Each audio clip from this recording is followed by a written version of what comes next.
मित्रों, अगर आप आध्यात्मिक ज्ञान अर्जित करना चाहते हैं, सुखी जीवन जीना चाहते हैं, तो यह चैनल, यह वीडियो आपके काम का है।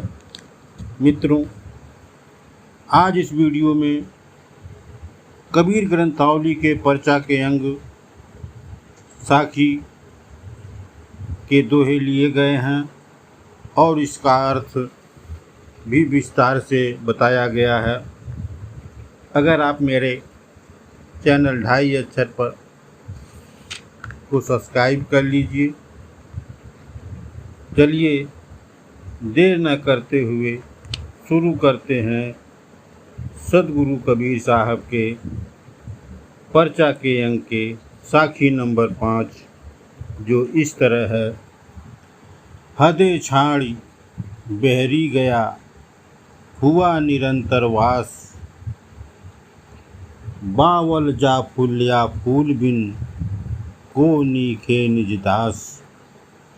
मित्रों, इस साखी का अर्थ है, सदगुरु कबीर साहब कहते हैं, संसार की सांसारिक सीमा पार करके जब आत्मा परम ब्रह्म के आगोश में चली जाती है, तो वहाँ का नज़ारा अद्भुत होता है और यह प्रतीत होता है कि बिना मृणाल के कमल खिला होता है। और जब जीवात्मा को आत्मा का परिचय होता है, उसको संसार में कोई देख भी नहीं सकता। सदगुरु कबीर साहब जब ध्यान में होते तो ऐसे ही अद्भुत दृश्य देखते। उसी दृश्य का वर्णन सदगुरु साहब ने अपने इस साखी के माध्यम से वर्णन किया। मित्रों, यह पूरा अध्याय पर्चा को अंग में सदगुरु कबीर साहब ने जीवात्मा से आत्मा और आत्मा से परमात्मा के मिलन का वर्णन किया है, जो बहुत ही अद्भुत अध्याय है। यहाँ मित्रों बताते चलें, पर्चा का मतलब है कि परमात्मा से परिचय, परम ब्रह्म परमात्मा से साक्षात्कार होता है। मित्रों, इस वीडियो का दूसरा दोहा इस प्रकार है। ये कबीर ग्रंथावली के पर्चा के अंग का दोहा नंबर 6 है। कबीर मन मधुकर भया, रहा निरंतर वास, कवल जब फूलिया जलह बिन, को देखे निज दास। मित्रों, सदगुरु कबीर साहब कहते हैं कि परम ब्रह्म का परिचय जब आत्मा से आत्मा को होता है, साधक को अनुभूति होती है, परमात्मा रूपी कमल बिना जल यानी बिना माया के ही खिल रहा है, विकसित हो रहा है। और इस प्रकार से साधक का मन रूपी भंवरा उस कमल रूपी परम ब्रह्म में लीन हो जाता है।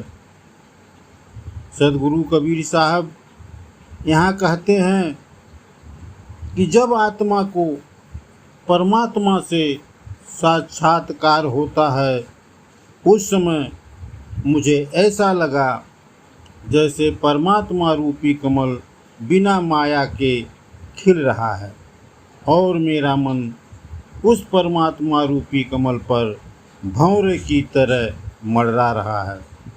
इस प्रकार मेरा मन कमल रूपी ब्रह्म में समा गया है।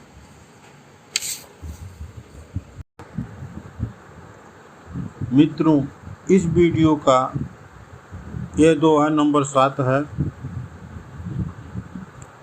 अंतर कंवल प्रकाशिया, ब्रह्म बास तहाँ होई, मन भंवरा तहाँ लूभ दिया, जा गेड़ा जन कोई। मित्रों, इस दोहे का अर्थ है, सदगुरु कबीर साहब कहते हैं कि परम ब्रह्म परमात्मा से जब मेरा साक्षात्कार हुआ तो मेरे आत्मा के ज्ञान की आंखें खुल गईं और हृदय में कमल विकसित हो गया और आत्मा रूपी भंवरा उस परम ब्रह्म परमात्मा रूपी कमल का पान करने के लिए इतना उतावला है कि उसे कोई दूसरा नहीं जान सकता। अर्थात इस दोहे का अर्थ विस्तार से जानेंगे। सदगुरु कबीर साहब का कहने का तात्पर्य था, जब मेरा मन परम ब्रह्म से परिचय हुआ, साक्षात्कार हुआ, तो मेरे आत्मा को यह ज्ञान हुआ, मेरे आत्मज्ञान की आंखें खुल गईं और मेरा हृदय कमल की तरह विकसित हो गया और फिर आत्मा रूपी भंवरा उस कमल पर मड़ाने लगा, ताकि परमात्मा रूपी कमल का अमृत पीने के लिए बेताब था। परमात्मा रूपी अमृत पीने के लिए इतना उतावला था कि उसे मेरे अलावा दूसरा कोई नहीं जान सकता। मित्रों, यह वीडियो का तीसरा दोहा है, जो इस प्रकार है। शायर नाही सीप बिन, स्वाति बूंद भी नाही, कबीर मोती नीपजे, शून्य शिखर गढ़ माही। मित्रों, इस दोहे का अर्थ है, सदगुरु कबीर साहब कहते हैं कि मोती के लिए सागर चाहिए और मोती बनने के लिए सीप, और सीप में स्वाति नक्षत्र की एक बूंद चाहिए, तभी मोती बन सकता है। लेकिन यहाँ तो बिना किसी प्रयास किए हुए किसी चीज़ की आवश्यकता नहीं है। यहाँ तो शून्य पर पहुँचने पर परम ब्रह्म रूपी परमात्मा के दर्शन रूपी मोती के रूप में मिल जाते हैं। मित्रों, अर्थात इस दोहे का विस्तार से समझेंगे। सदगुरु कबीर साहब के कहने का तात्पर्य है कि जब मैं ध्यान के उच्च शिखर पर पहुंच गया तो वहाँ किसी भेदभाव के परम ब्रह्म परमात्मा का दर्शन हो गया। मुझे कुछ नहीं करना पड़ा, लेकिन इस संसार में एक मोती बनने के लिए कई प्रयत्न करने पड़ते हैं। जैसे सागर की ज़रूरत पड़ती है और उसमें मुंह खोले सीप को स्वाति नक्षत्र की एक बूंद की आवश्यकता पड़ती है, तभी जाकर मोती बन पाता है। लेकिन यहाँ तो ध्यान के अंतिम शिखर यानी सहस्त्रार चक्र में पहुँचने पर बिना कुछ किए परम ब्रह्म परमात्मा के दर्शन रूपी मोती अनायास मिल जाते हैं। मित्रों, यह वीडियो कैसा लगा? अगर वीडियो अच्छा लगा हो तो मेरे चैनल ढाई अक्षर को सब्सक्राइब कर लीजिए, शेयर करिए। मिलते हैं एक ऐसी ही ज्ञानवर्धक वीडियो के साथ। वीडियो देखने के लिए मित्रों धन्यवाद।